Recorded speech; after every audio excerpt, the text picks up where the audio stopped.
Aider à la pacification du Tchad, c'est aussi aider à prévenir les conflits internes. Dans un pays marqué par la guerre au sein de ses frontières, le dialogue est un élément primordial pour toute préparation à la paix. La GIZ, avec l'aide des associations locales, forme des médiateurs. Leur but, prévenir les conflits et aider à les résoudre. On sensibilise les communautés sur le danger des conflits. On les sensibilise sur la bonne gestion également des ressources naturelles. Il y a également les conflits liés à des bagarres. Et donc à ce niveau-là, il faut intervenir d'abord pour arrêter les violences. Dans un pays à majorité rurale, les conflits les plus fréquents sont ceux entre agriculteurs sédentaires et éleveurs nomades. Quand le bétail dévaste les cultures, les esprits s'échauffent. Les médiateurs doivent alors tout tenter pour éviter aux deux parties d'en venir aux mains. Et la médiation commence d'abord par un dialogue qui permet aux deux parties d'exprimer chacune sa position, de dire effectivement qu'est-ce qui les préoccupe, qu'est-ce qui l'amène à utiliser la violence pour essayer de chercher à résoudre son problème. Conflits entre communautés, entre individus, mais aussi au sein du foyer.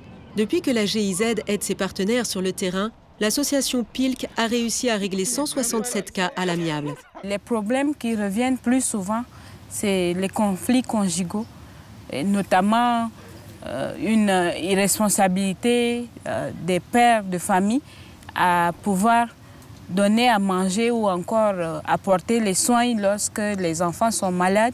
Dans une société où la polygamie est pratiquée, ces conflits à l'intérieur du foyer peuvent avoir de graves conséquences. L'homme a tendance à quitter sa famille pour une deuxième femme. Et là également, il ne survient pas aux besoins de la famille.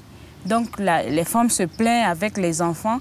Et il y a aussi des cas comme les coups et blessures volontaires ou encore les séparations définitives. Parce qu'on parle de séparation parce que la plupart des mariages ici, c'est disons le concubinage, ce n'est pas un mariage civil.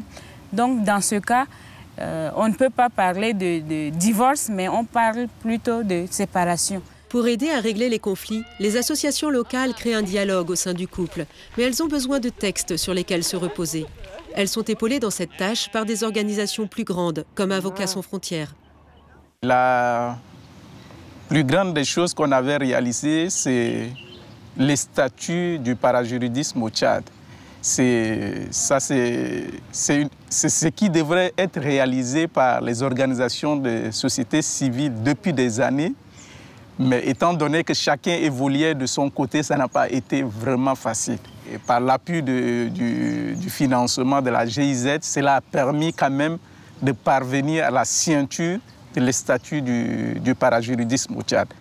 Au total, la GIZ a formé 193 membres des comités de dialogue. Une formation pour aider les bénéficiaires à créer un échange entre les communautés et ainsi contribuer à installer une paix durable au Tchad.